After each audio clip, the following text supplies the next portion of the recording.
بسم الله الرحمن الرحیم.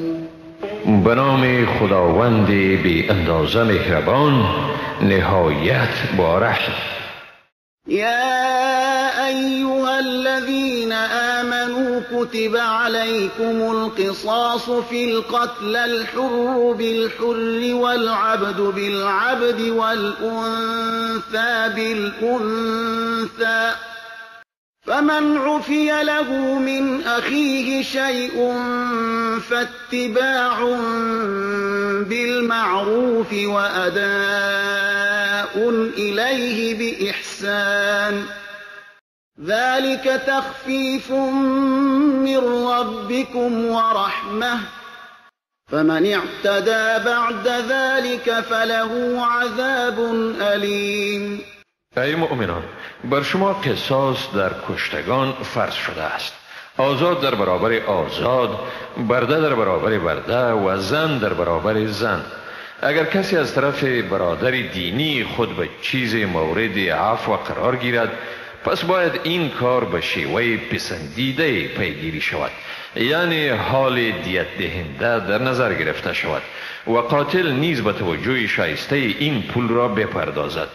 این تخفیف است از جانب پروردگار شما و مرحمتی. اگر کسی بعد از این به تجاوز پرداخت، پس برایش عذابی است دردناک. ولكم في القصاص حياة يا أولي الألباب لعلكم تتقون. و برای شما در قصاص زندگی است ای مردم خردمند، تا باشد که از عواقب کشتارهای ناحق خیش بترسید. كتب عليكم إذا حضر أحدكم الموت إن ترك خيرا الوصية للوالدين والأقربين بالمعروف حقا على المتقين. چون یکی از شما را مرگ فرا رسد، اگر از خود دارایی گذاشته باشد، بر شما فرض است که برای پدر، مادر و وابستگان خود به شیوه پسندیده وصیت کنید. این کار حقی است بر پرهیزگاران.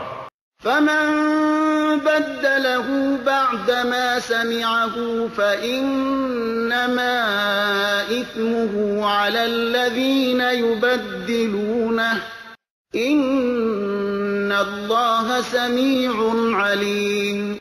چون کسی وصیت را بعد از آن که شنید تغییر داد، پس بیگمان گناه آن بر کسانی است که آن را تغییر داده اند. حقا که خداوند شنوا و داناست.